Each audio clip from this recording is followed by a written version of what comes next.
Estamos de volta com um Inside especial aniversário de Brasília. E eu bati um papo e promovi um encontro entre dois irmãos que trabalham em prol da nossa capital.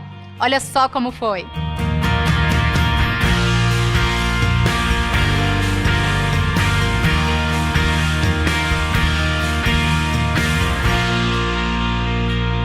João, quando surgiu o seu interesse pelas histórias de Brasília? Desde criança eu sempre me interessei por tudo relativo a Brasília. Então desde que eu me lembro eu sempre colecionava cartão postal, revista, tudo que eu conseguia. Então com as redes sociais eu vi um acesso maior a esse tipo de história, muito mais do que já tinha antes. Então comecei com essa página no Facebook em 2014 e ela continua até hoje. Para pesquisar coisas sobre Brasília, eu acho que é 24 horas por dia. E como a gente está sempre ligado no celular, nas redes, as pessoas me mandam muita coisa. Então eu estou sempre vendo, procurando alguma coisa nova, diferente. Mas ali, para botar a mão na massa, fazer os posts, dá mais ou menos 1h30 por dia. Fora as outras redes que eu também estou, Instagram, YouTube, Twitter, tudo eu estou sempre alimentando de alguma forma. Além disso, tem livro, revista, tem outros projetos. Exatamente, que começou nas redes sociais, eu consegui derivar para o impresso. Eu acho algo muito importante, principalmente as crianças gostam muito disso, é um material bem útil. Comecei com livros, que já está na 3ª edição. Esse ano eu comecei com uma revista mensal, que estou conseguindo manter até agora. E tem outros projetos ainda, eu quero fazer material mais voltado para o público infantil, para turista. Então, enquanto eu tiver tempo, eu vou fazendo. Quais lugares aqui em Brasília que você percebe que não mudaram muito ao longo do tempo? A água mineral, que ela está realmente bastante parecida com a do início ali dos anos 60. O Parque da Cidade, apesar dessas reformas para melhorar, ele de um modo geral é a mesma coisa. Assim, o paisagismo do parque, os lugares principais continuam. João, agora é com você. 5 mitos e verdades sobre a história de Brasília. Um dos meus preferidos é: o Walt Disney realmente procurou JK para construir a sua Disneyland aqui no finalzinho dos anos 50. E o JK, ele acabou não aceitando porque uma das condições do Disney para fazer isso era que ele iria ficar o responsável, ele, o Walt Disney, por todas as leis e tributos dentro do território dele. Aí o JK acabou não aceitando porque realmente ele, para uma cidade que estava nascendo, não ia ser uma coisa muito legal. O segundo mito é o da W3 ter virado uma avenida por acaso, que é uma verdade mesmo. Ela já iria existir, mas ela seria apenas uma via de acesso dos veículos para depósito de materiais, porque as lojas seriam viradas para as entrequadras. Mas aí, como houve um erro ali de cálculo bem no início da construção e as primeiras lojas foram construídas ao contrário, ou seja, com o acesso principal virado para a W3, eles acabaram continuando isso e a W3 virou uma avenida mesmo e não só uma via de depósito.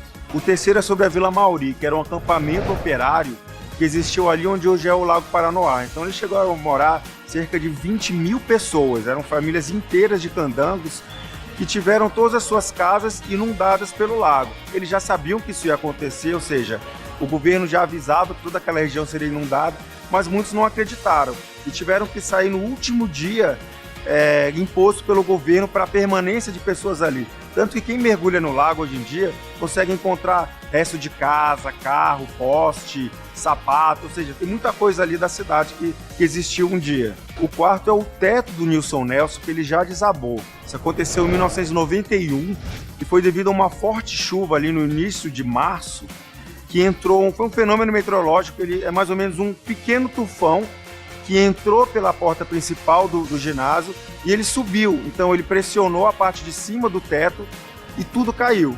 Felizmente não tinha ninguém lá dentro, mas era o dia da posse do governador, mas felizmente não tinha ninguém ali e nada aconteceu. E o quinto e último não é bem um mito, mas é um fato bem interessante que às vezes pode parecer até uma inverdade para quem é mais novo, que é o seguinte: até no final dos anos 80, quando o aeroporto foi reformado, em 92, o aeroporto era um dos pontos turísticos mais visitados de Brasília. Mas por quê? Porque ele tinha uma varanda, era externa, né, onde as pessoas conseguiam ver os aviões pousando e decolando. Então vinham famílias inteiras aqui no fim de semana só para ver avião pousando e decolando. E tinha também um dos poucos fliperamas de Brasília, funcionava aqui nesse terraço. Então a criançada ia lá para jogar videogame, tomar sorvete. Era um programão esse.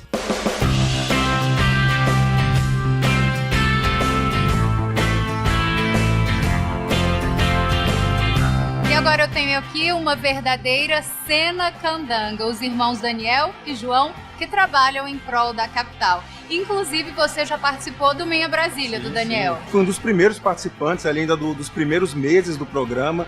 E foi muito bacana, porque eles estavam construindo ainda uma identidade do formato. E eu fico feliz de ter participado disso, que hoje já está bem consolidado. O que você achou da exposição Cenas Candangas aqui no aeroporto do seu irmão? Eu adorei, eu gosto muito de exposição. É uma forma diferente da gente interagir com o trabalho do artista. E já conhecia muita coisa também das ilustrações e dos textos do Instagram que ele publicava. E essa compilação é bem bacana da gente ver e saber tudo sobre Brasília. Daniel, o que você achou do seu irmão estar aqui prestigiando a sua exposição?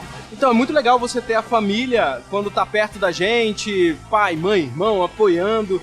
E a gente trabalha com um tema muito parecido, não, igual. Eu trabalho com o mesmo tema que a cidade, no História de Brasília e no Minha Brasília. E a gente tá sempre trocando ideia, unindo forças. E é muito bom quando a gente consegue fazer isso junto e prestigiar um ao outro junto sempre.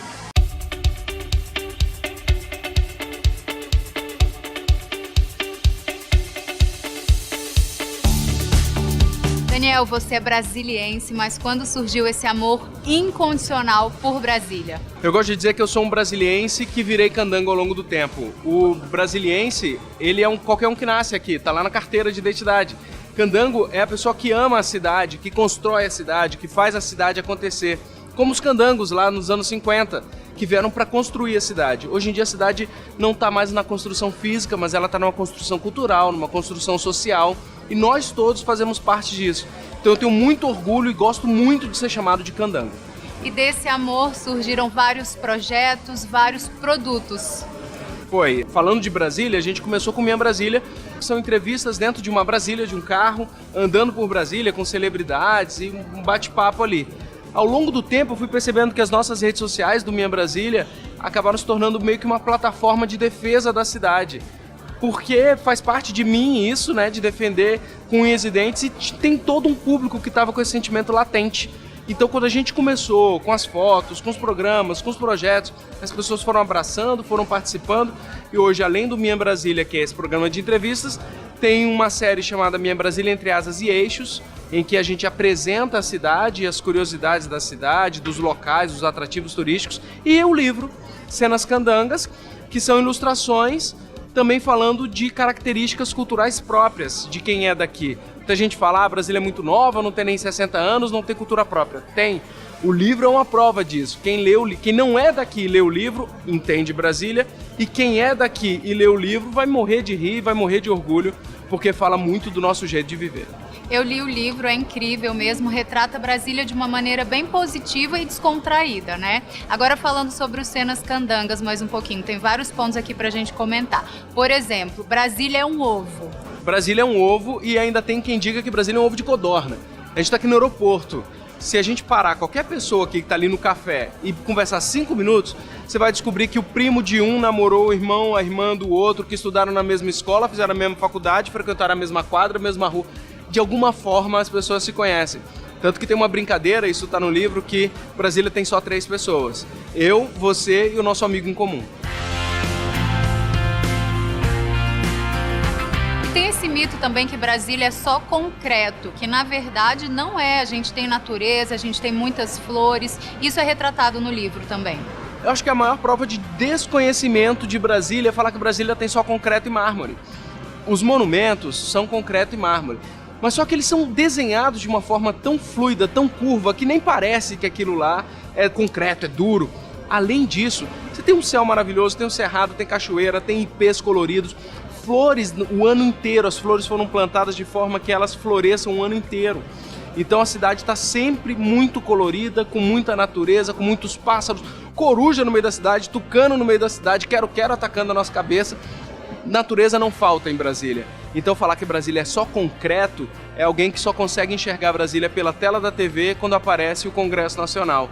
E esquece que em volta disso tem uma cidade gigantesca, tem o DF cheio de possibilidade. Tá certíssimo. Agora responde uma dúvida pra gente, pra finalizar. Brasília tem ou não tem sotaque? Olha, isso é uma polêmica. Tem uma professora da UNB que diz que tem sotaque próprio. Ela até defende o R, o S. Fora isso, tem um ritmo próprio nosso de falar, e o mais legal, dentro do DF, nas RAs, nas cidades, tem sotaques diferentes, porque umas têm uma influência maior de Minas, outras têm uma influência maior do Nordeste, outra tem uma influência maior do Rio, não sei. Essa mistureba toda nos dá um sotaque e nos dá também a capacidade e a possibilidade de, na mesma frase, usar oxe, uai, mano, véi, de rocha, na mesma frase. Então a gente ainda se apropria das gírias dos lugares todos. Eu mesma falo oxe. Muito obrigada, parabéns por trabalhar e defender Brasília. Obrigado. Brasília é a cidade que eu sempre morei, que eu gosto muito, e a exposição tá muito legal, tá bem engraçada. A princípio parece ser uma cidade diferente, que ninguém se adapta, é muito diferente de tudo que você já viu em qualquer lugar do mundo, mas assim que você passa a conhecer, você vê que é um lugar organizado, um lugar onde as pessoas se encontram, um lugar onde todo mundo se conhece. É bem legal viver aqui. Parabéns, Brasília!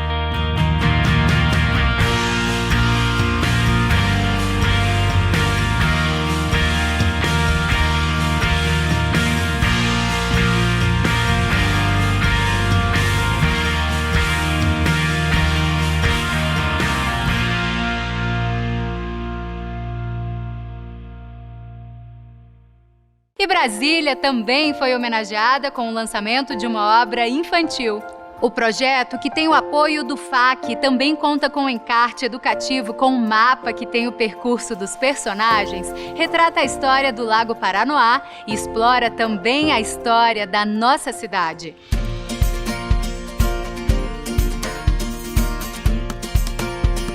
E hoje, a partir das 16 horas, será lançado o livro infantil O Menino que Descobriu o Lago Paranoá. Qual que é a história por trás dessa obra infantil? É a história de um menino que se chama Renato.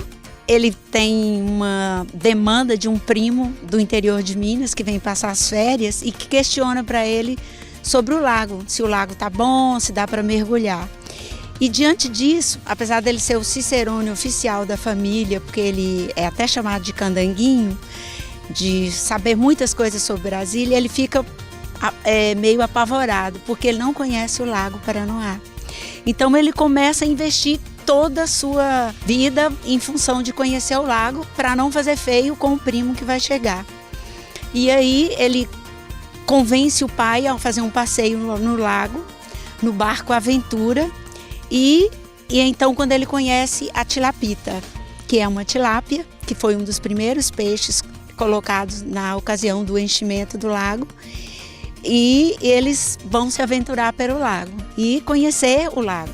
É muito interessante que as crianças também aprendam mais e descubram sobre o Lago Paranoá. Sim, é muito importante porque o lago é nosso, né? Quanto mais a gente conhece o que é nosso, mais a gente ama. Me conta como é que foi o processo de criação e pesquisa dessa obra. Olha, todos pensam que escrever livro é apenas inspiração. Pelo contrário, tem muita transpiração, que é esforço, pesquisa, conversar com especialistas, com pessoas que conhecem o lago. Por isso que nós fizemos pesquisas em livros, bibliotecas, em sites sobre o lago, e conversamos também com pessoas que conhecem profundamente o lago, sobretudo a fauna e a flora. E como historiador, eu também pesquisei sobre como foi construído o lago, a sua origem lá atrás na Missão Cruz, e também com as pessoas que convivem diariamente com o lago. Hoje estamos aqui em frente à Ponte JK, que também é retratada no livro de uma forma divertida. Isso, nós aproveitamos a realidade, né?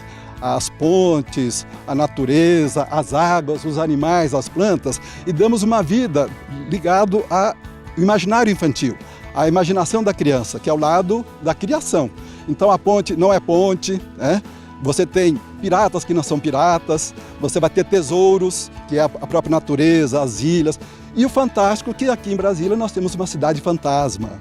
Então nós queremos que a criança saiba história, geografia, conhecimentos ambientais a partir da imaginação, a partir da sua linguagem que é própria desde a sua mais tenra infância.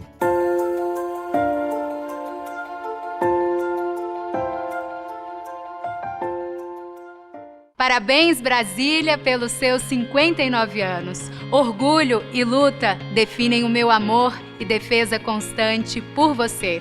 E para você que está nos assistindo agora, muito obrigada pela companhia de sempre. Eu te espero no próximo sábado aqui no Inside, o programa que é a cara da nossa capital.